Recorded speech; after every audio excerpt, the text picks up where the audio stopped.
얼굴이 긴 편인데 턱이 길고 입술부터 턱 끝까지 대충 8cm. 이건 좀 전 상상이 안 돼요. 제가 정말 많은 환자를 보고 CT를 봤지만 어, 입술부터 턱 끝까지가 8cm 되는 경우는 정말 거든요. 그래서 이건 어디를 어떻게 쟀는지 모르겠어요. 그래서 얼굴이 길다고 하시고 좌측 턱 끝 부분이 우측보다 튀어나와 있습니다. 이거 비대칭이겠죠? 이거 제가 어떻게 알겠어요? 지금 환자분 CT도 모르고 저는 얼굴을 못 봤는데. 말만 들어보면 비대칭이겠죠? 교정을 하려면 송곳니 4개를 발치해야 합니다. 얼굴 좌우가 좁습니다. 얼굴 좌우가 좁은데 발치를 한다고요? 이것도 앞뒤가 안 맞는 얘기고요. 교정 전 턱을 좀 교정할 겸 틀어짐을 방지하기 위해서 턱 축소 양악 이런 거 혼자 생각하지 마세요. 지금 발치 얘기도 앞뒤가 안 맞고요. 8cm 얘기도 앞뒤가 안 맞아요. 환자분 얼굴 사진 CT를 보지 않고 이렇게 글만 보고 제가 어쩌고저쩌고 말하는 것도 굉장히 위험해요. 그래서 뭘 할지 어떻게 생겼는지도 모르고 뭘 해야 될지도 정해지지 않았는데 견적이 얼마나 나올까요? 이렇게 얘기를 하면은 제가 정말 뭐 하다못해 점집에 가서도 사주는 줘야 되는데 그냥 가가지고 내가 왜 왔게 맞춰봐 뭐 이렇게 얘기하는 것 같아요. 점집도 아니거니와 정말 힘든 얘기 같아요. 그래서 정확한 진단이 의료 행위의 시작점이에요. 정확한 진단이 가장 중요한 단계인데 여러분들이 그거를 인터넷 보고 자가 진단하는 게 정말 세상이 그렇게 된 건데 조금 저는 답답하고 안타깝습니다. 그래서 정 걱정되시고 스트레스가 심한 거, 컴플렉스 심한 거 알겠는데 정확한 답을 듣고 싶고 조언을 듣고 싶으시면 병원 내원하셔서 CT도 찍고 실제로 이렇게 수치도 분석해 보고 그 다음에 교합 관계도 보고 그러면서 수술 계획을 세우는 게 맞을 것 같아요. 원장님 수술 한 달 차이나 최대한 빠른 기간 안에 광대 재수술을 받고 싶습니다. 원래 상태에 최대한 가깝게 복원하고 싶어요. 3월 안에 수술이 가능할까요? 복원 수술은 기간이 빠를수록 좋다고 해서 여쭤봅니다. 어제 비대면을 오셨다고 해가지고 이제 이름을 남겨주셨어요. 그래서 아까 방송 시작 전에 제가 조금 봤거든요. 근데 제가 지금 이 글 써주신 분 혹시 방송 보고 계신가요? 제가 비대면 영상 만들어서 정확하게 답변을 드리긴 할 텐데 이걸 같이 막 환자분 얼굴 보고 막 얘기할 거는 아닌 것 같아서 한마디만 해드리면은 어, 블랙핑크 제니 닮으셨어요. 수술 전 사진을 보니까 예쁘시더라고요. 근데 제니 얼굴이 어때요? 짧고 넓고 통통하죠? 그러니까 광대 줄이고 턱 줄이셨는데 그게 스트레스가 지금 굉장히 많이 받으시는 것 같아요. 근데 지금 아직 수술한 지 얼마 안 되셔서 뭐라고 말씀드리긴 좀 어려워요.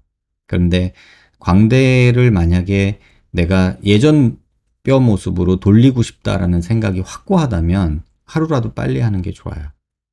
그래야 연부 조직도 완상하고 뼈도 제대로 붙을 수 있고 그래요. 근데 CT 보니까 남아있는 뼈는 그럭저럭 남아있는 편이에요. 그래서 할 거면 본인이 확고하다면 할 거면 확실히 해라. 빨리 하라. 이렇게 말씀드리고 싶고 다만 지금 수술한 지 얼마 안 됐잖아요. 한 달 조금 넘으신 것 같은데 그 상태에서 지금 얼굴을 보고 좀 성급하게 판단하는 경향도 있어요. 그래서 그 부분도 한번 생각해 보시라. 이렇게 간단히 말씀드릴게요. 자세한 얘기는 제가 영상으로, 비대면 영상으로 말씀을 드릴게요. 근데 진짜 제니처럼 생겼어요. 처음에, 제니 사진인가? 이랬어요. 근데 환자분 사진이더라고요. 근데 이제 우리가 광대 수술하고 뭐 이러는 거랑 제니 씨 얼굴하고는 전혀 다른 대척점에 있잖아요. 제니 씨는 짧고 넓은 이런 느낌이 있거든요. 그래서 그래서 더 마음이 안 좋으신 것 같아요.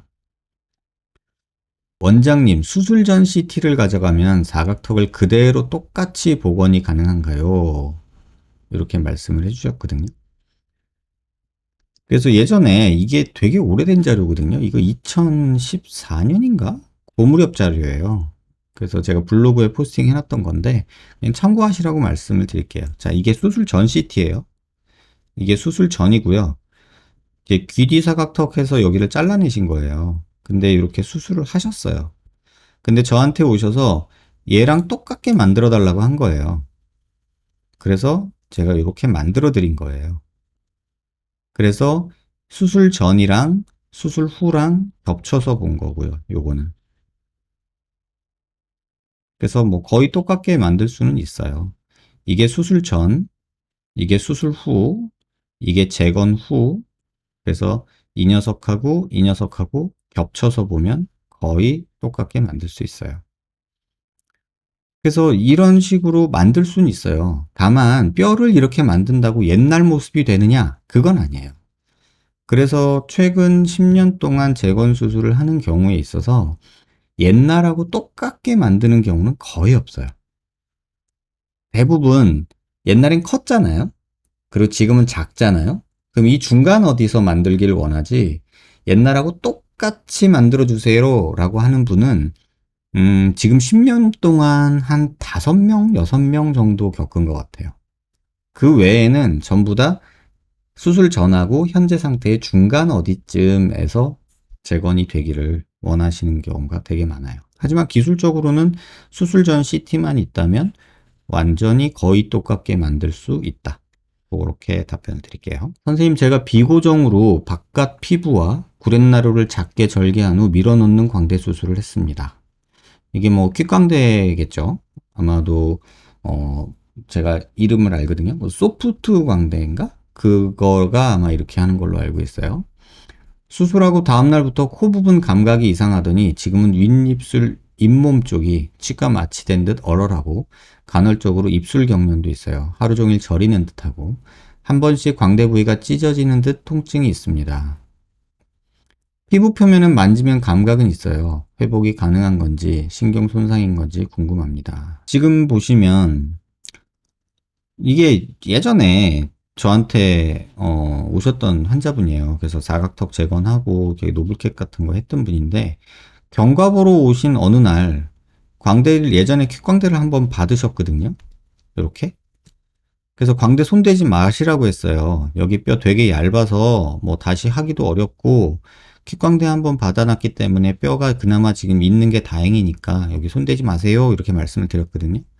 근데 경과 보러 오시는 한 6개월 정도 지나서 광대뼈가 이렇게 돼서 오신 거예요. 그래서 아니 뭘 하신 거냐고 말씀을 드렸더니 지금 이제 질문 주신 분처럼 여기 구멍 내서 수술하는 그런 광대, 퀵광대의 일종이죠. 그런 수술을 받고 이 뼈가 이렇게 돼서 오셨어요. 근데 이렇게 되면 그나마 요거는 괜찮죠. 근데 이 절골면이 눈으로 보고 뼈를 자르는 게 아니라 구멍을 내서 거기서 망치로 두드리는 거예요. 그래서 여기를 이제 뭐 안 보고 부시는 거죠, 말하자면. 근데 절골 라인이 여기로 넘어갈 수가 있어요. 그럼 여기서 신경이 나오잖아요. 여기서 신경이 나오는데 그 신경이 여기 눈 밑에 여기서 나오거든요. 눈 밑에 여기서 나오는데 여기서 신경이 나오면은 감각이 딱 이렇게 콧방울부터 윗입술까지 이렇게 감각을 담당해요. 그럼 이 감각이 이상해지는 거예요. 피부 감각은 있더라도 뭐 쩌릿쩌릿하거나 뭐 만졌을 때 뭐 이상하거나 뭐 감각이 없거나 마취한 것처럼 먹먹하거나 뭐 이런 식이 되죠. 지금 이런 식으로 고개 들어서 보면은 이 절골 라인이 이 신경 나오는 구멍이 있는 데까지 연장이 돼서 뭐 이렇게 부러져서 금이 갔던가 이러면 요 신경이 놀래거나 다칠 수 있겠죠. 그래서 지금은 그쪽 병원에서도 CT를 찍는 걸로 알고 있는데 찍어 보시면 바로 눈에 보일 텐데 CT를 찍어 보면 뭐 열로 갔을 수도 있고 보이진 않게 속으로 금만 갔을 수도 있고 그래요. 이건 제가 뒤에서 조금 다시 좀 설명드릴게요. 그래서 요런 수술의 일종이 아니었을까라고 해서 제가 지금 요거 보여드리는 거고요. 지금 그 다음 질문 주신 분이 거의 비슷한 내용이에요. 광대 수술 후 7, 8년 됐는데 가만히 있어도 평상시에 윗입술이 계속 쥐난 것 같은 느낌이에요. 남의 살 같고 울거나 하면 코 앞부터 광대 입술 반처럼 빨갛게 올라오고 이거 한국말이 되게 어렵죠? 말갛게 올리오고 인중 꼬집안이 코 옆이나 치과 치료 시 잇몸 자극 있으면 코 옆이나 광대가 찌릿해서 눈물이 나요. 이거 뭐 대충 얘기는 알겠는데 이게 뭐냐면 광대 수술하고 나서 최근에 광대 수술 절골 라인은 보통 이렇게 한다고 제가 말씀드렸잖아요. 그쵸? 절골 라인 보통 이렇게 한다고 했는데, 최근에 이제 모 병원들에서 광대를, 절골을 이런 식으로 하죠. 그리고 이 뼈를 다 잘라내고, 이 뼈를 일로 갖다 붙이는, 뭐 상방 고정한다. 그래서 뭐 중안면부 길이를 줄인다. 뭐 앞광대가 튀어나오게 한다. 뭐 등등의 말들로 이렇게 수술하는 병원들이 많죠. 근데 이렇게 하게 되면 문제가 뭐냐면, 어쨌든 이 뼈를 가져가면 고정을 여기다 해야 되잖아요. 여기랑 여기랑 고정을 해야 되잖아요. 이렇게. 뭐 이렇게 하잖아요. 근데 이 고정하면서 여기 신경을 건드릴 수가 있어요. 그러면 이 건드리는 신경이 인프라 오비탈 러브라고 하는 건데, 얼굴에서 피부 표면에서 감각을 이렇게 담당해요. 눈 아래부터 해서 코 반 절반 윗입술까지 해서 이렇게 감당을 해요. 근데 그 신경이 이 눈 안쪽에서 나와요. 눈 안쪽에서 이렇게 나오다가 이 뼈를 뚫고 이렇게 나오거든요. 근데 여기 나사 박은 게 이 뼈 속에 지나가는 신경을 건들거나, 또는 여기 나사 박다가 이 신경을 막 너무 땡기거나 이러면 이 인프라오비탈 너브라는 이 신경이 멍청해져요. 이게 멍청해지면 말씀하신 것처럼 찌릿찌릿할 수도 있고, 뭐 감각이 없을 수도 있고, 이런 일이 생겨요. 그리고 아까 말씀드린 대로 킥강대 같은 거 하면서 여기서 절골을 이렇게 했는데, 뭐 이렇게 오스테오톰이라고 하거든요. 망치로 두드리는 뼈. 그게 뭐 요 속으로 쑥 박혀가지고 속에 있는 이 신경을 찌를 수도 있고, 또는 뼈가 금이 가면서 금이 일로 가가지고 여기 신경을 자극했을 수도 있고, 어쨌든 요 신경이 손상받았을 때 나타나는 증상이에요. 뭐 뼈가 부러져서 그럴 수도 있고, 수술하다가 건드렸을 수도 있고, 뭐 플레이트 박는 고정하다가 그럴 수도 있고, 이제 그런 증상이에요. 그래서 만약에 7, 8년 됐는데 그게 아직도 계속된다 그러면 아마도 고정해 놓은 핀을 조금 의심해 보는 게 좋을 것 같아요. 핀을 고정한 플레이트나 스크류 같은 거를 빼보는 게 좋지 않을까, 이런 생각이 들어요. 그래서 CL님 같은 경우는 수술하고 3개월째 CT를 찍어준다는데, 그때 되면 늦어요. 당장 찍어서 눈으로 확인하는 게 좋지 않을까, 이런 생각이 들어요. CL님은 만약에 그쪽 병원에서 가셔서 CT 찍어서 확인해달라고 하시고요. 만약에 안 찍어주면 뭐 저희 병원이라도 와서 비대면으로 찍고 가세요. 그럼 제가 보고 답변을 드릴게요. 뭐 저도 뭐 그쪽 병원에서 했다고 해서 무조건 잘못되는 건 아니에요. 뭐 그나마 다행이고 뭐 효과는 조금 떨어지겠지만 큰 문제는 없네, 이런 경우도 많아요. 뭐 많다고 말하긴 그렇지만 전 보긴 봤어요. 근데 심한 경우는 정말 심해요. 막 재건해야 되고 재수술해야 되고 이런 상황도 있어요. 그래서 퀵강대라는 게 간단하고 쉬운 건 세상에 없다는 거예요. 싸고 좋은 거 없잖아요. 그게 살아가면서 체득한 진리거든요. 쉽고 잘 되는 건 없어요. 뭐든지 품이 들어가야 되고 돈이 들어가야 되고 고생을 해야지 뭔가 가치 있는 게 나오더라고요. 그래서 쉽게 편하게 가려는 마음이 조금 그런 위험 요소가 있다. 물론 개 중에 운 좋게 아주 효과적으로 만족스럽게 편하게 가는 경우도 있을 수 있겠죠. 근데 CT를 꼭 찍어 보시라, 이렇게 말씀을 좀 드리고 싶네요. 그래서 인프라 오비탈 너브가 손상됐을 때 나타나는 증상이니까 그 부분을 조금 확인하시는 게 좋을 것 같아요. 어제 방송보다 잠들었어요. 이거 토끼가 쓴 글이죠? 수면제 같아요. 성시경처럼 클로징 멘트 해달라고 이거 토끼가 쓴 거죠. 그럴 거예요. 맞잖아. 토끼잖아. 아니, 근데 닭살스럽잖아요. 제가 무슨 뭐 그렇게 성시경 씨처럼 꿀보이스도 아니고 닭살스러워서 제가 낯뜨거워서 못하겠어요. 근데 그걸 또 공감하시는 분이 있어요. 제 방송이 졸린데요. 제가 이런 얘기 되게 많이 들었거든요. 저 이런 얘기 되게 많이 들었어요. 방송 보다가 잔대요. 그런 사람들이 그렇게 많더라고요. 목소리가 졸린가 봐요. 아무튼 뭐 감사합니다. 근데 닭살 돋아서 조금 나 뜨거워요. 저거 브라질 가면 뭐 두상뼈 깎는 거 있다는데 브라질 가서 수술해야 하는 건가요, 원장님? 얘기를 하는데, 두상이 긴 사람은 정수리뼈를 깎아서 얼굴 길이 축소하는 것도 가능한가요? 뭐 이런 것도 물어보시는 분 계신데, 사실 제가 뭐 두개골 뼈를 줄여서까지 두상을 바꾸고, 이렇게 할 만큼, 뭐랄까, 의미가 없다고 저는 생각을 해요. 그러니까 뭐 가치가 없다 이런 거보다는 굳이 머리뼈라는 게 뇌를 보호하는 구조잖아요. 근데 그걸 좀 작게 만들겠다고 이거를 머리뼈를 얇게 만들고 싶진 않아요. 더 쉽게 말씀드리면 우리 오토바이 탈 때 이거 하이바 쓰잖아요. 근데 그 되게 웃기지 않나요? 보통 사람들 끼면 그거 되게 웃겨요. 그 약간 모라 껌동산 같은 느낌도 들고 그래서 그 옛날에 나왔던 그 졸라맨 같은 느낌도 들고 되게 웃겨요. 좀 일반 사람들이 그거 하이바 쓰면. 그런데 자전거용 하이바는 조금 가볍죠. 그리고 좀 머리가 큰 분들이 이것까지 끼면은 더 웃기잖아요. 그래서 하이바를 얇게 만들고 싶고 좀 가볍게 만들고 싶잖아요. 근데 오토바이 타는 분들이 자전거 하이바 쓰면은 큰일 나는 거 아시죠?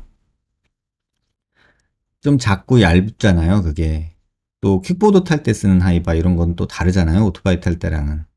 근데 그 상황에서 내가 오토바이 탈 건데 가볍게 하고 싶다고서 얇은 하이바를 쓰면 사고 났을 때 잘못되면 죽어요. 머리뼈라는 거는 그런 구조예요. 그래서 오히려 이걸 얇게 만들어서 나중에 충격을 받았을 때 뇌가 잘못될 수도 있잖아요. 그래서 웬만하면 저는 모양 때문에 어, 예뻐지려고 그거를 바꾸는 거는 저는 조금 아닌 것 같아서 안 하고 있어요. 근데 이런 요구를 하시는 분들이 정말 의외로 많습니다, 여러분. 우리가 생각하는 것 이상으로 머리뼈를 어떻게 하고 싶다, 이런 것 때문에 고민하시는 분들 정말 많습니다. 레지던트 때 단트롤렌이란 약물이 없었나요? 라고 질문 주셨는데, 솔직히 제가 레지던트 한 게 벌써 20년 전이에요. 20년이 넘었죠. 근데 그때는 마취과 이제 파견 근무를 하거든요. 3개월 동안.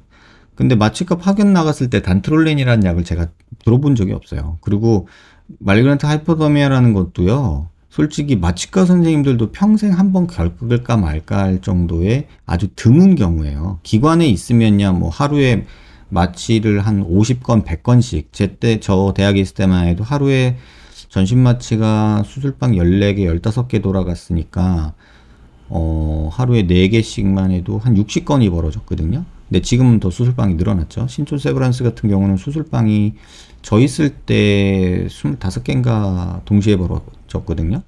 그러면 그게 하루에 3개, 4개가 한 방에서 벌어진단 말이에요. 그럼 하루에 한 100건 정도 수술이 이루어진단 말이에요. 그런 기관에서도 몇 년에 한 번 나올까 말까? 몇 년이 뭐야? 10년에 한 번, 뭐 5년에 한 번, 뭐 이렇게 나올까 말까 한 케이스예요. 굉장히 드물어요. 그래서 그 당시는 저게 레지던트였고 저게 뭐야? 왜 저래? 왜 난리쳐? 왜 저렇게 정신없어? 뭐 이런 느낌으로 이렇게 구경하는 입장이어가지고 나중에 알았어요. 그게 말그란트 하이퍼더미아다 이런 걸 알아서 그때 그래서 공부를 했고 그래서 잘 몰라요. 그래서 기억도 잘 안 나고 그때 무슨 약이 있는지도 그때는 마취과 약이라 잘 몰랐고요. 그래서 그때 있었는지 없었는지는 모르겠어요. 선생님이 사용하는 재료 중에 DBM이 뭔지 자세히 알려주실 수 있나요? 라고 했는데 저 DBM 안 쓰거든요. 예전에 제가 재건에 쓰는 재료에 대해서 정리를 한번 해드렸잖아요. 이 DBM이라는 게 Demineralized Bone Matrix라는 뜻이에요. 그러니까는 뼈가 이제 미네랄을 뺀, 그러니까 세포 성분을 제외한 뼈의 그 해면체만 남아있는, 뼈다구만 남아있는 거죠. 쉽게 말하면.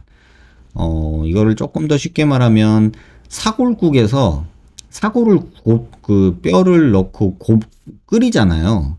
그리고 나면은 단백질이나 이런 것들, 피 성분 이런 건 다 날아가잖아요. 국물로.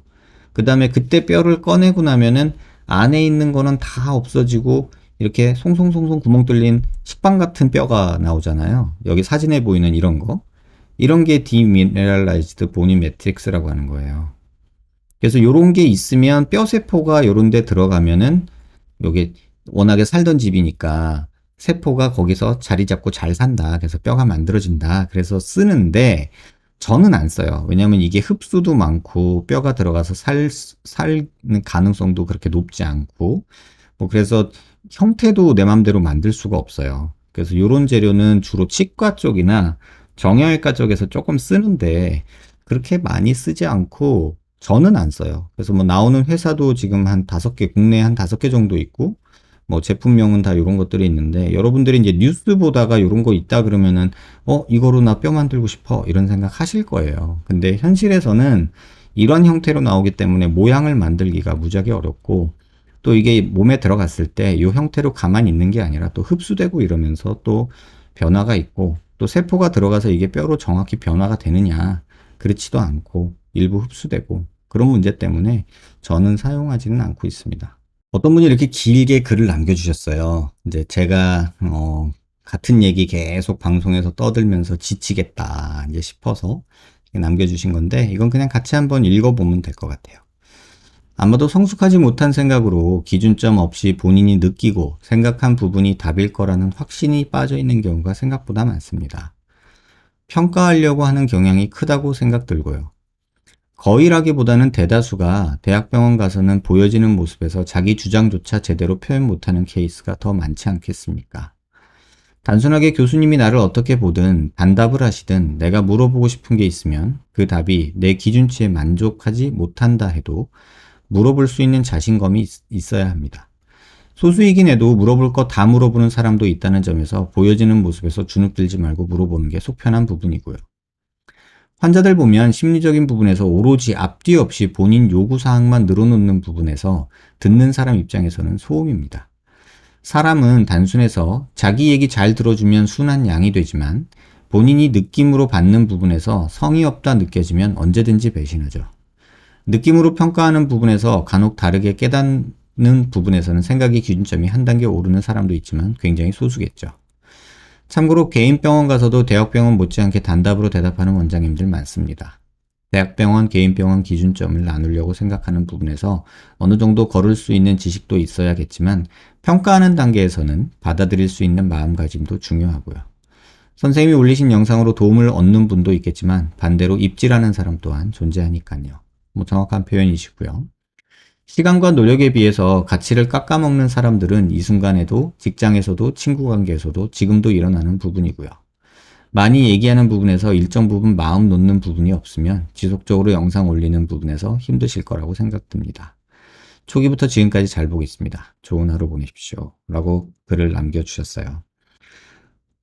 제가 느끼는 고민이고 어쩔 수 없는 부분이다 라고 저도 받아들이고 있는 부분이에요. 하지만 때로는 이런 부분이 너무 반복될 때는 지치기도 하고 또 간혹 이런 과정 중에서도 진짜 도움받았다 고맙다고 이렇게 말로라도 글로라도 표현해 주시는 분들이 있으면 또 의미를 느끼고 조금 보람차게 느껴지기도 하는 게 제 일인 것 같아요. 근데 의사라는 직업 자체가 그래요.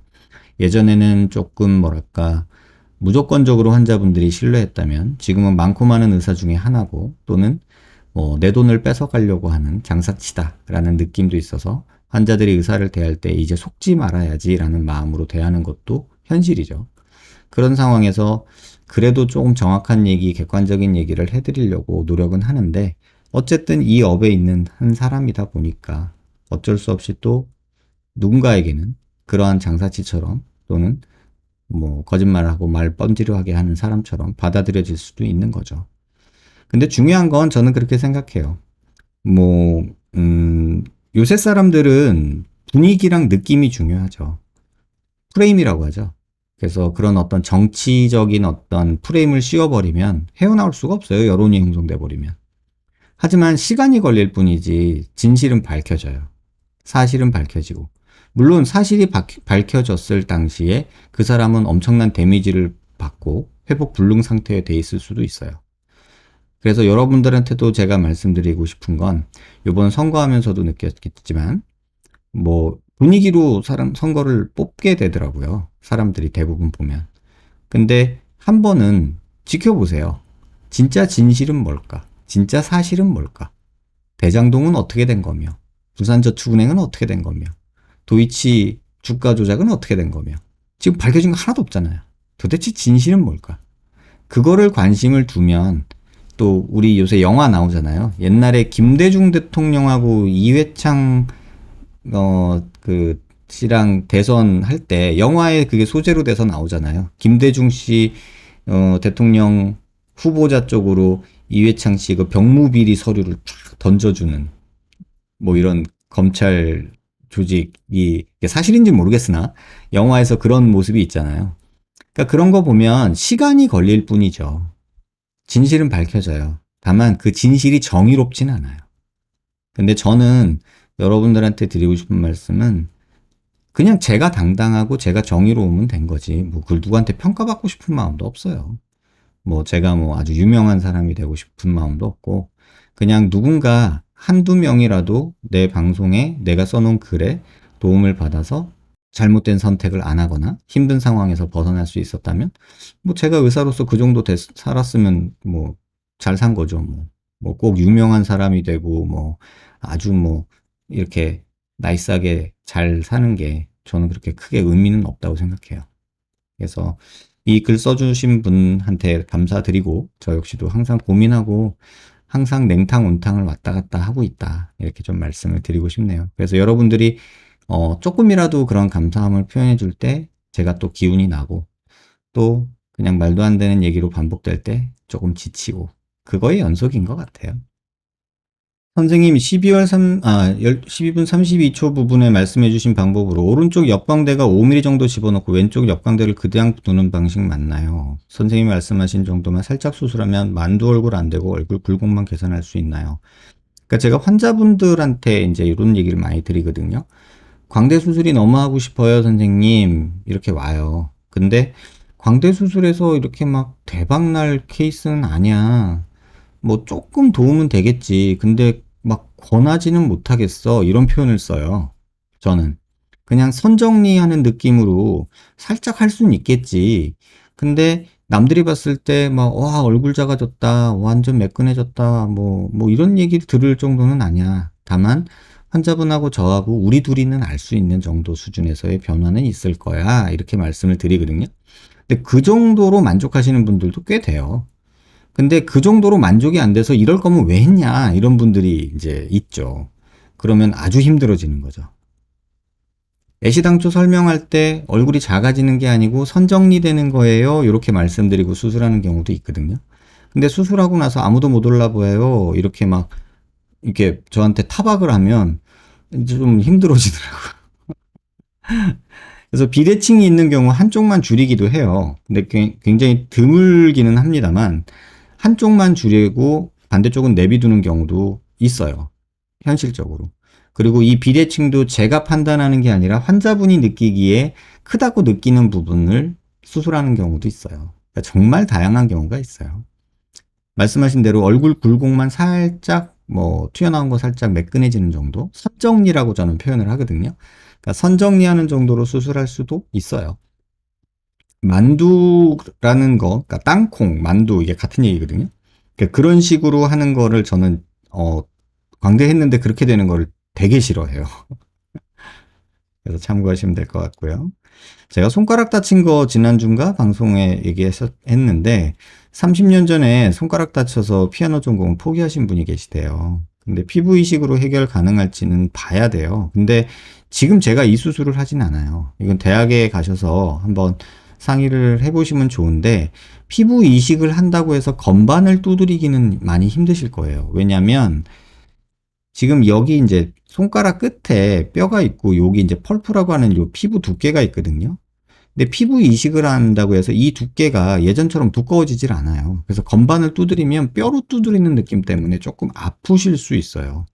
그래서 지금 뭐 30년 전에 피아노 전공하려다가 포기하셨는데 지금 피부 이식하고서 피아노를 다시 치시겠다는 생각이면 글쎄요 라는 생각이 조금 저는 듭니다. 그리고 이 부분에 대해서 그래도 한번 가능성을 보고 싶다 하시면은 이게 병원마다 달라요. 수부를 보는 데가 정형외과에서 수부하시는 분들이 있고요.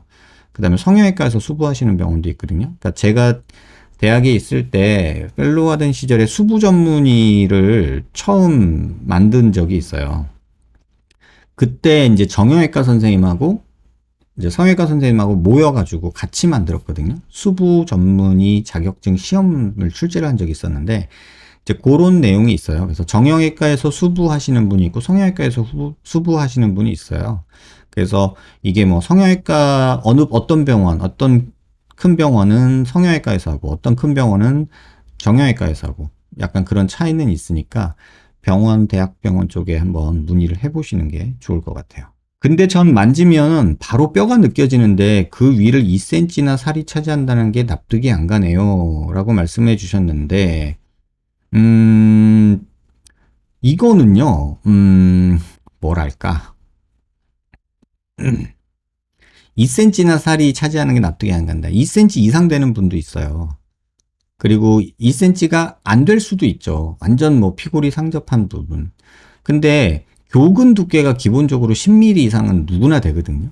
거기다가 피부 두께 한 7, 8mm는 되고요. 그래서 20mm까지는 안 된다 하더라도 한 15mm 이상은 무조건 돼요. 아무리 마른 분이어도. 그래서 이건 뭐 본인이 납득은 안 하시더라 하더라도 현실이 그렇다는 거를 이해하시면 될 것 같고요. 결론적으로 어떤 수술 방법이 제일 좋나요? 이런 질문 들으면 정말 이제 깝깝하죠.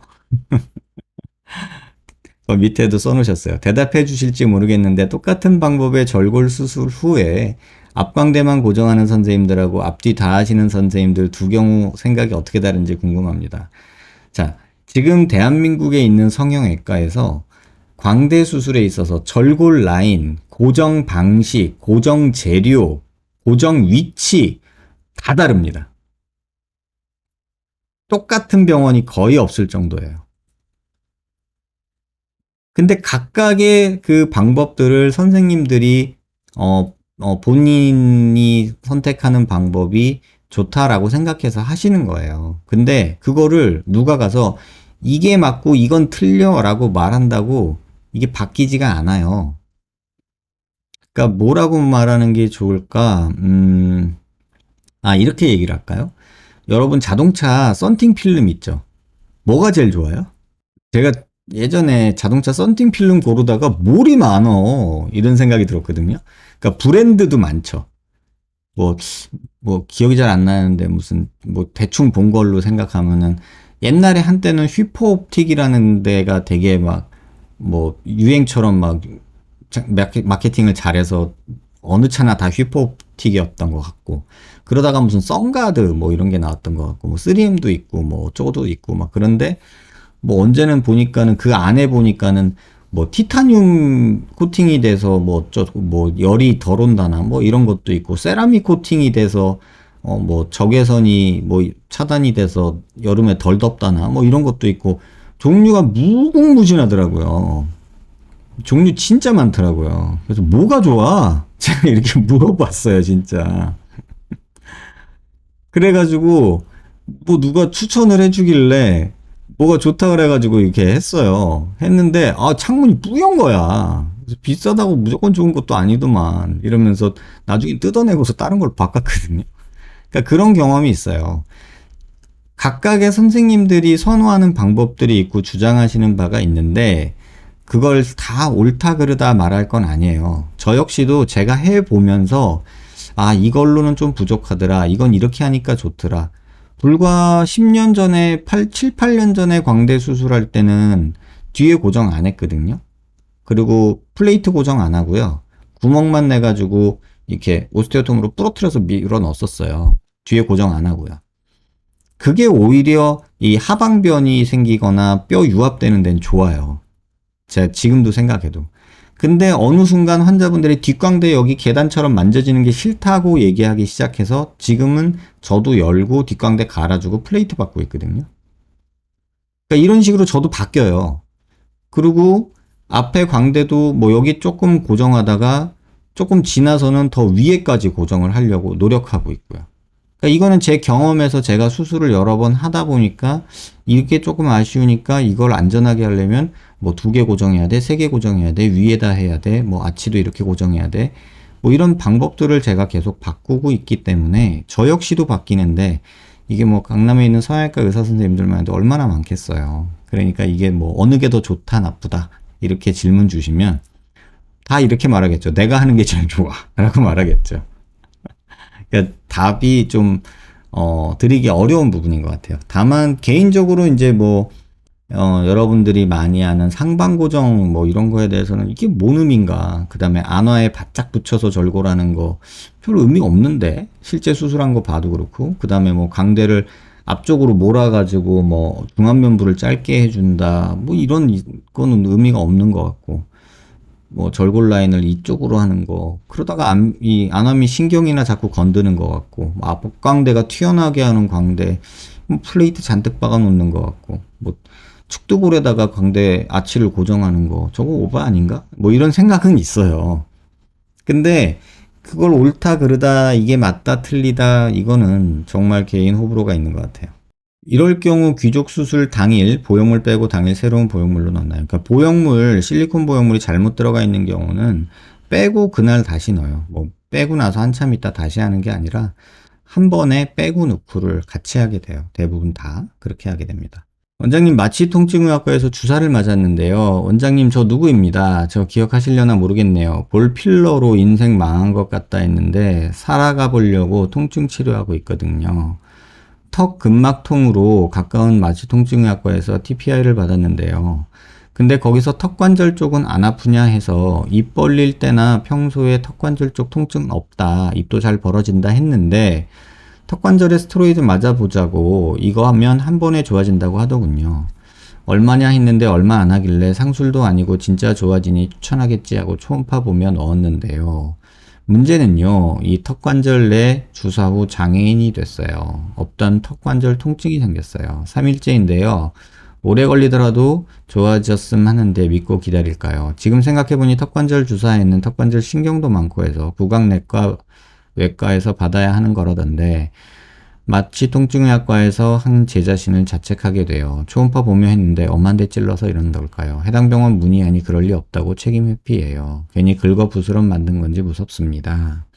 일단 뭐 주사 치료 스테로이드 맞은 거 자체는 당장은 뭐 문제가 아프고 불편해도 시간이 지나서 두세 달만 지나면 다 좋아질 거라고 보고요. 주사 자체가 문제가 됐다기보다는 사실은 주사 바늘이 들어가서 관절 내에 있는 혈관을 건드려서 그 안에서 피가 고였거나 그러면 아플 수 있어요. 그러니까 바늘이 들어가면 어쨌든 간에 거기 혈관을 건들 수가 있거든요. 그래서 뇌출혈이 일어나면은 턱 관절 안에 피떡이 차면서 거기가 붓고 아프고 뭐 이렇게 하면서 움직일 때 아플 수 있어요. 그러니까 이거는 그냥 지금 3일밖에 안 됐으니까 마음 편히 한 1, 2주 더 지켜보세요. 아마도 아무리 늦어도 3개월 안에는 좋아질 거예요. 점점 좋아질 거지 점점 심해지진 않을 거예요. 근데 제 생각인데 피가 나서 피가 고여서 그럴 가능성이 제일 크고요. 지금 3일째면은 한 2주까지는 보시는 게 좋지 않을까 싶고, 그래도 적당히 움직이고 식사하시고 하는 건 하셔야 되고, 가능하면 뭐 미지근하게 온찜질 같은 거 샤워할 때라도 따뜻한 물이라도 여기다 대고서 좀 이렇게 하면 조금 더 빨리 좋아지지 않을까 이런 생각 드네요. 너무 걱정하지 마세요. 크게 문제될 시술은 아니었던 것 같아요. 원장님, 일주일차 경과 CT에서는 어떤 것들을 확인해야 하나요? 사실 일주일차에 CT를 왜 찍죠? 진짜 어려운 얘기인데. 제가 항상 그 말씀드렸던 건 다시 한번 말씀드릴게요. CT를 찍어야 되는 텀이 있어요, 텀이. 자, 수술 전에 무조건 찍어야죠. 왜냐면 이거는 기준점이에요. 내가 수술 전에 이랬다라는 기록이에요. 그래서 이걸 기준으로 판단하기 위해서 수술 전 CT는 필요해요. 그 다음에 수술했어요. 그러면 수술 직후, 당일 또는 그 다음날, 수술 직후 CT를 찍어야 돼요. 수술이 계획대로 잘 됐는지 확인을 해야 돼요. 딱히 문제는 없는지. 왜? 문제가 있거나 잘못된 게 있다면 바로 수정해야 되기 때문에. 그래서 수술 후 당일 또는 수술 후 다음날 CT는 꼭 찍어야 돼요. 제 생각은 그래요. 그 다음에 실밥 뽑을 무렵 한 2주 정도에 찍어도 되고 안 찍어도 되고, 이건 옵션이에요.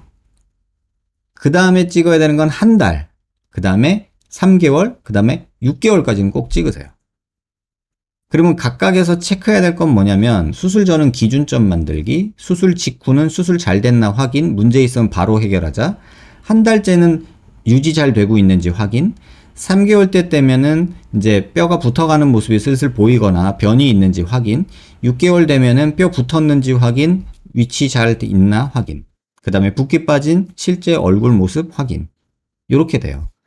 그래서 수술 전, 수술 직후, 한 달, 3개월, 6개월 이렇게 5번은 꼭 찢자. 특히나 광대 수술은 꼭 그렇게 하자. 그게 제가 늘상 말씀드리는 겁니다.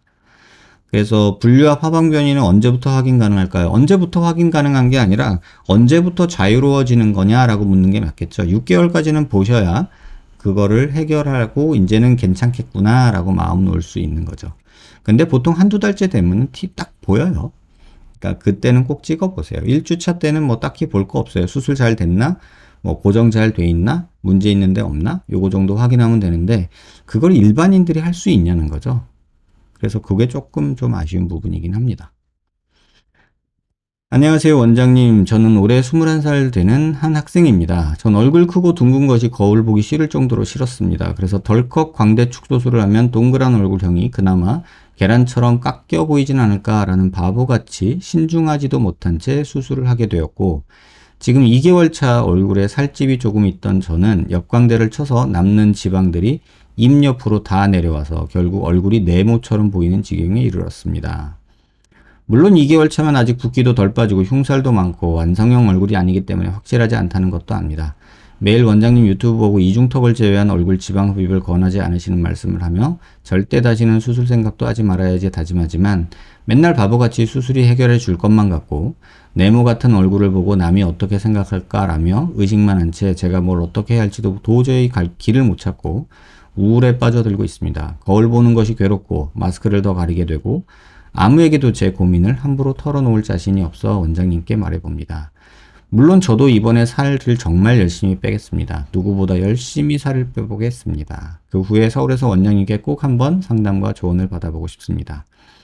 혹시 원장님께서 이중턱을 제외한 다른 부위에 얼굴 지방 흡입을 권유하시는 상황도 있으셨는지, 그리고 우울에 빠진 저에게 정신 차릴 수 있는 한마디 들려주셨음 해서 길게 글을 남겨봅니다. 제 이야기 봐주셔서 감사합니다. 누구나 겪는 거죠. 그리고 지금 21살이 되는 나이에 누구나 그렇게 할 수 있는 실수죠. 그래서 제가 그런 말씀을 드릴게요. 일단은 지금은 뭘 하려고 하지 마세요. 이런 뭐 인터넷 보고 또는 뭐 얼굴 지방흡입 얼굴 보면 스트레스 받을 때는요. 산책하세요. 걸으세요. 또는 뛰세요. 그러니까 마음이 힘들 때는 몸을 힘들게 하라는 말이 있거든요. 그러니까 뭐 이거는 저 학교 다닐 때 얘기인데 제 친구 하나가 여자친구랑 헤어졌어요. 한 6년 만난 친구랑 헤어졌어요. 근데 그 친구가 맨날 그 체육실 가가지고 역기를 들고 있는 거예요. 맨날 이 벤치프레스라고 그러죠 이거. 맨날 이걸 들고 있어요. 그래서 너 뭐하냐? 이랬더니 그 친구가 그때 그런 말 하더라고요. 마음이 힘들어. 그래서 몸을 혹사시키는 중이야. 이렇게 얘기를 하더라고요. 근데 그게 저는 맞는 것 같아요. 왜냐면 마음이 힘들어서 그 생각에 계속 집착하다 보면요. 사람이 거기에 빠져들더라고요. 늪에 빠진 것처럼 쑥 빠져드는 것 같아요. 차라리 다른 데로 관심을 돌리세요. 그러니까 본인이 할 수 있는 가장 쉬운 거는 그냥 몸을 혹사시키는 거죠. 그러니까 저도 그런 거 있거든요. 그러니까 뭐 집안에 뭐 가족이 누가 편찮으셔가지고 막 생각이 많고 머리가 복잡해. 그럴 때는 그냥 일을 죽어라 해요. 그냥 괜히 막 일을 해요. 그러면 차라리 일하다가 그냥 넘어가거든요. 그러니까 지금 나한테 중요한 거가 뭘까? 당장 내가 지금 뭘 액션을 취해서 해결할 수 있는 게 있으면 하면 되는데 그게 아니면 그거를 괜히 붙잡고서 시간 보내지 말고 뭐 즐거운 일을 하든가 아니면 그것도 너무 마음이 힘들어서 안 내키면 그냥 몸을 혹사시키세요. 그냥 몸을 혹사시키세요. 뛰세요. 그러면 살도 빠지고 건강해지고 뭐 하나는 얻어야죠. 제가요, 이건 제 얘기인데 저는 머리가 복잡하잖아요. 그러니까 뭐 고민하는 게 있거나 생각하는 게 많거나 뭐 속상한 일이 있거나 짜증나는 일이 있거나 그러면은 이게 옛날부터 생긴 버릇이에요. 자버려요, 그냥. 저는 다행히도 누우면 자요. 머리만 대면 자기 때문에 자버려요. 공부하기 싫고 짜증나. 학생 때. 그럼 자요, 그냥. 왜? 지금 기분 나빠서 공부 안 되고 그러는데 일단 자고 나면 졸려서 공부 안 되는 상황은 안 오잖아요. 그러니까 일단 자자. 저는 스트레스를 자는 걸로 풀어요, 약간. 그러니까 그런 식으로 본인만의 스트레스 해소법을 찾으시는 게 중요할 것 같고, 지금, 아직 어린 나이잖아요. 자꾸 뭘 하려고 하지 말고 지금은 살 빼는 게 중요하고, 그 다음에 얼굴 지방 흡입을 하라고 권유하는 경우는 살을 빼는데도 남아있는 조금의 부분들이 있다면, 그때는 제가라도 빼드릴게요. 제가 얼굴 지방 흡입하는 거 정말 싫어하거든요. 왜냐면, 아니, 몸이 뚱뚱한 사람이 얼굴 지방 흡입하러 다니는 거는 정말 반대하고 싶어요. 이게 좀, 실제 그러신 분들한테는 되게 실례일 수 있는데, 키 160에 55kg 나가요. 그러면서 가져오는 사진은 아이돌 사진 가져와요. 그러면서 얼굴이 지방이 많다고 얼굴 지방 흡입하는 거 상담 오시는 분들 있어요. 광대 축소 상담 오시는 분 있어요. 비대면 윤곽 수술 상담하시는 분들 있어요. 그럼 제가 그런 비유를 해요. 아니, 입고 다니는 옷이 패딩 잠바인데 배에다가 볶음 만들면 누가 그걸 보나? 티도 안 나지? 그걸 뭐 하려고 해? 에스키모인이 배에다가 볶음 만들어가지고 혼자 목욕하면서 보면서 뿌듯해하는 거잖아요. 의미 없잖아요. 아무도 몰라요. 그 사람이 배가 나왔는지 배에 왕자가 새겨져 있는지. 그런 거에 노력하지 말자. 이런 얘기를 하거든요. 똑같아요. 할 수 있는 것, 지금 필요한 걸 하세요. 그러면 나머지 부분들은 누군가 도와줄 방법들이 다 있습니다. 너무 걱정하지 마셨으면 좋겠고요. 안녕하세요, 원장님. 유튜브로 원장님 팬이 되었습니다. 존경합니다. 다름이 아니라 제가 현재 38살인데 20대 초반에 피부 안 처지게 두피절개로 안면 윤곽 수술을 했습니다. 그때 당시 수술하셨던 원장님이 수술 직전에 갑자기 얼굴 뼈가 다시 자란다고 피질 절골은 안 하겠다고 하셨습니다. 그 때문인지 안면 윤곽을 했는데도 여전히 얼굴이 크다 느껴집니다. 특히 턱 부분이요. 요즘은 외측 피질 절골을 한다고 알고 있습니다. 요즘은 외측 피질 절골을 거의 안 하죠. 유튜브로 원장님 영상에서 외측 피질 절골 효과가 그닥 많지 않다고, 그에 반해 부작용이 더 많다고, 차라리 그냥 턱 보톡스 하라고 하시는 영상을 봤습니다. 지금 너무 고민이 유튜브에서 다른 원장님 영상에서 보톡스 맞지 말라고, 턱 보톡스를 하면 근육이 얇아지면서 볼륨이 줄어드는데 정확히 말하면 꺼지는 거다. 사각턱 부위가 푹 꺼지고 광대뼈 밑에 뺨이 같이 꺼지고 피부가 꺼지면 처진다. 뭐 이런 얘기를 하셨다고 해요. 근데 말로는 틀린 얘기는 아닌데 보톡스 잘못 놓은 거죠. 반복해서 맞는데 100% 돌아오지 않는다. 30대 이상 피부 탄력이 떨어지는 경우 보톡스 여러 번 맞다 중단해도 회복되지 않는다. 이건 다 말도 안 되는 얘기고요. 솔직히 말하면 보톡스 안 맞으면, 제가 저희 누나 보톡스를 10년 놔줬어요. 근데 보톡스 놔줘서 처지고 보톡스가 근육이 안 돌아온다고요? 제가 지금 12년째 보톡스 놔드리는 분도 계세요. 근데 그분이 얼굴이 축축 늘어지고 거기가 함몰 될까요? 보톡스 맞으러 1년에 2번씩 꼭 오시는데? 그러니까 그런 얘기 자꾸 땅콩형 얼굴 특징이니 뭐니 이런 얘기 그거에 휘둘리실 필요 없고요. 피질골 절골 하는 거, 외측 피질 절골은 요새는 거의 안 해요. 그냥 갈아주는 정도, 정심하면 그냥 환자분이 얘기하면 좀 갈아주는 정도까지는 하는데 굳이 그게 효과적이지 않아요. 끼케야 1, 2mm 주는데 1, 2mm 갈아내도 한 1mm 더 생겨요. 그래서 별 의미가 없어요. 1mm 주는 거 하느니 보톡스 맞으면 3, 4mm 줄거든요. 그럼 보톡스 맞지 뭐 하려고 그걸 갈고 째고 이런 짓을 해요. 붓고 이렇게 힘들게. 보톡스 얼마나 한다고? 1년에 꼴랑 2번 맞으면 되는 거. 머리 파마하는 것도 3, 4개월마다 한 번씩 하면서 1년에 2번 맞는 거 귀찮다고 하면 그것도 말이 아니죠. 시간도 10초면 되는 거. 머리 파마는 2, 3시간씩 잘도 말고 있는 사람들이 항상 그렇죠. 외측 피질 조금 갈아주는 거는 그거보다는 보톡스가 전 효과적이라고 봐요. 어쨌든 인생 최대의 고민이다 그러면은 병원에서 제가 한번 볼게요. 그리고 뼈가 진짜 그렇게 갈아줄 정도로인지 그게 의미가 있을지는 볼게요. 근데 쉐이빙은 갈아주는 거는 하는데 그닥 그게 효과적이진 않아요. 뭐 하면서 하는 김에 그냥 떡 본 김에 제사 지낸다? 이러면 하는데, 그걸 하러 일부러 째고 들어간다? 저는 그렇게는 안 할 것 같아요. 그렇게 효과가 없을까요? 네. 턱 보톡스에 관한 부작용에 대해서 원장님 의견은 어떠신지 알고 싶습니다. 보톡스처럼 편하고 좋은 약이 어디 있어요? 요새 가격도 저렴해졌는데. 그래서 지금 환자분처럼 고민한다면 그냥 보톡스 맞으시면 될 것 같아요. 원장님 추가 질문 있습니다. 외측 피질 쉐이빙하면 어차피 절개하죠. 하지 말라니까요. 뭐 절개하면서 핀 뽑고 싶다 뭐 이런 거 뭐 얘기하면서 반만 어떻게 한다 뭐 이런 얘기 하시는 것 같아요. 음, 한꺼번에 다 하고 싶은데 저라면은 절개하고 다시 꼬매고 해서 얻어지는 것보다 피질 절골하면서 얻어지는 게 둘 다 잃는 게 더 많다고요.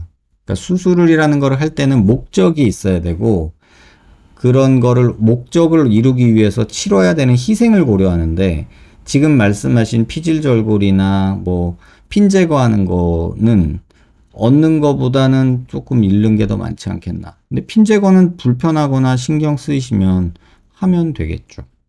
근데 뭐 그거는 뭐 요새는 또 하는 분위기로 자꾸 가서 그런데 뭐 절대적으로 해야 되는 건 아닙니다. 다만 이렇게 만져보면 또 만져지는 경우가 있거든요. 그런 경우라면 하시라 이렇게 말씀을 드리죠. 안녕하세요 원장님. 9년 전에 귓광대 하였고 최근 2주간 9년 전에 귓광대를 했는데 2주간 치통, 광대 통증, 관자놀이 부분까지 뻐근, 묵직, 치과, 이비인후과 문제없다. 신경과에서 두통약 복용하고 있고 신경과 CT 찍어봤는데 뼈 문제보다는 혈관성 두통일 것 같다고 답변 들었으나 불안해서 성형외과 CT 찍으러 갔어요. 그러는데 CT상 찍어보니까 이게 본인 거는 아닌데 이렇게 비슷하게 돼 있었다고 해요. 근데 귓광대 때문에 이렇게 됐다고는 하지만 지금 이 상태면은 지금 말씀하신 두통 아프고 뭐 이런 거 9년 동안 멀쩡하게 지냈는데 저 뼈가 저렇게 됐다고 갑자기 뭐 증상이 나타나거나 그러지는 않아요. 그러니까 뼈가 이렇다고 해도 그냥 이 환자의 경우 저한테 이렇게 왔을 때 뭐 이런 환자가 왔다 그러면은 그냥 사세요라고 해요. 여기 막 패어 보이거나 뭐 여기가 막 이상하거나 그러면은 뭐 뭔가를 해보겠지만 저는 이런 경우라면 그냥 사세요라고 얘기를 해요. 뭐 특별한 문제는 없으니까. 나중에 혹시라도 문제가 생기면 그때 가서 고민합시다 이러지 요걸 어떻게 하려고 수술하자고 하지는 않아요. 그러니까는 9년 전 수술한 걸로 지금 광대 때문에 두통이 온 게 아닌가라고 얘기하는 거는 조금 앞뒤가 안 맞죠. 조금 무리스러워요. 그래서 지금 신경과 약 드시면서 조금 지켜보시면 될 것 같고 정의나 궁금하시면은 환자분 CT 제가 한번 볼 수 있게 보내주시면 제가 보고서 뭐 조금 조언 드릴게요. 너무 걱정 안 하셔도 될 것 같습니다.